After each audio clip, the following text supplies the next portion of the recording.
क्या आपको पता है कि MIT की फीस कितनी है? It's about 80,000 US dollars, which is around 60 to 70 lakh rupees per year. Pretty high, right? अब आप सोच रहे होंगे क्योंकि यहाँ फीस इतनी ज़्यादा है तो यहाँ सिर्फ अमीर ही इंडियंस पढ़ने जाते होंगे। बट वेट, ऐसा नहीं है।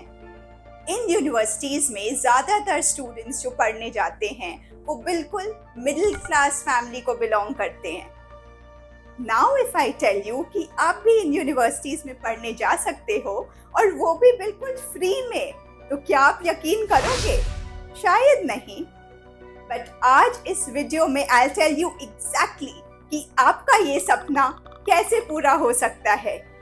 और हमारे चैनल पे स्टडीइंग अब्रॉड पे बहुत सारे वीडियोस हैं, तो अभी चैनल को सब्सक्राइब करो।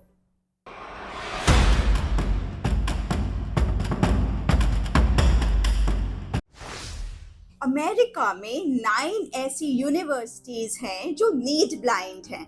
अब आपने MIT और हार्वर्ड का तो नाम सुना ही है, लेकिन ये नीड ब्लाइंड क्या होता है?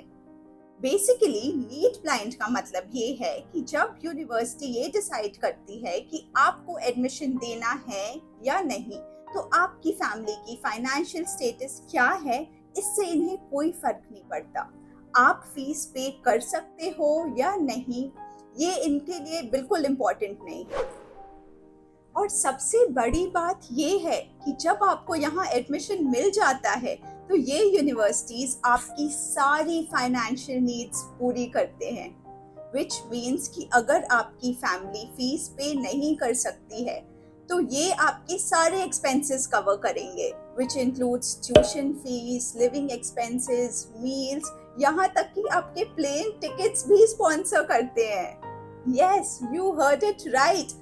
अगर किसी स्टूडेंट के पास फाइनेंशियल रिसोर्सेज नहीं है तो वो भी इन यूनिवर्सिटीज में ऑलमोस्ट फ्री में पढ़ सकता है। Now let's do some math. अब आप सोच रहे होंगे कि हाउ डू यूनिवर्सिटीज डिसाइड कि किसको कितनी फाइनेंशियल एड देनी है। तो इसके लिए there is a thing called the EFC, which is the expected family contribution. तो जब आप फाइनेंशियल एड के लिए अप्लाई करते हो तो यूनिवर्सिटी आपकी फैमिली की फाइनेंशियल स्टेटस देखती है, which means आपकी फैमिली की इनकम क्या है, फैमिली साइज क्या है, सेविंग्स कितनी है, and bases that they calculate your EFC, which basically means कि आपकी फैमिली को आपकी एजुकेशन के लिए कितना कंट्रीब्यूट करना चाहिए। अगर आपकी फैमिली की इनकम कम है तो आपका EFC भी कम होगा। Now let's take the example of MIT, जिसकी cost of attendance is around $80,000 per year. अगर आपकी फैमिली का income is around $40,000, which is around 30 lakh rupees per year, जिसमें ज़्यादातर इंडियन फैमिलीज कवर हो जाएंगी, तो आपका EFC will be almost zero और बाकी सारे एक्सपेंसेस MIT खुद कवर करेगी। इसका मतलब आपको वर्ल्ड की बेस्ट एजुकेशन ऑलमोस्ट फ्री में मिल रही है। अगर आपको अभी तक ये इन्फॉर्मेशन यूजफुल लग रहा है तो अपने पेरेंट्स के साथ ये वीडियो ज़रूर शेयर करना। और अगर इस पूरे प्रोसेस में आपको कोई भी डाउट है तो you can ask us in the comment section below. Now the main question, how do you get an admission into these universities? तो इनका जो एडमिशन प्रोसेस होता है वो बहुत ही होलिस्टिक होता है, विच मीन्स आप अकेडमिकली तो अच्छे हो ही, लेकिन ये आपकी पूरी पर्सनैलिटी देखते हैं। तो अब ये क्या देखते हैं?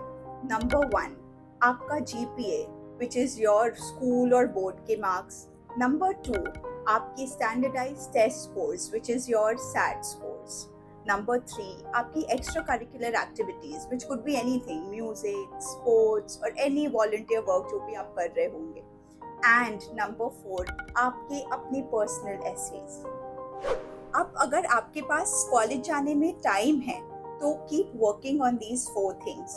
अगर आपके पास टाइम कम है, विच इज़ बेसिकली आप 12th में हो या आप ड्रॉप ईयर में हो, तो फोकस ऑन SAT फर्स्ट। अगर आप SAT की तैयारी कर रहे हो तो हमारे पास बेस्ट ऑनलाइन SAT कोर्स है with exclusive videos, practice questions and tests. हमारे पास बहुत सारे free resources भी हैं, तो if you're interested, the link is there in the description. Do check it out. Now I'm sure you're wondering, is this even realistic? I won't lie. The acceptance rates at MIT or Harvard is around 4 to 5%. Pretty tough, right? But compare that to the acceptance rates at IITs in India, which is less than 1%. So if you're aiming for those highly selective schools, then your chances at MIT or Harvard are actually better.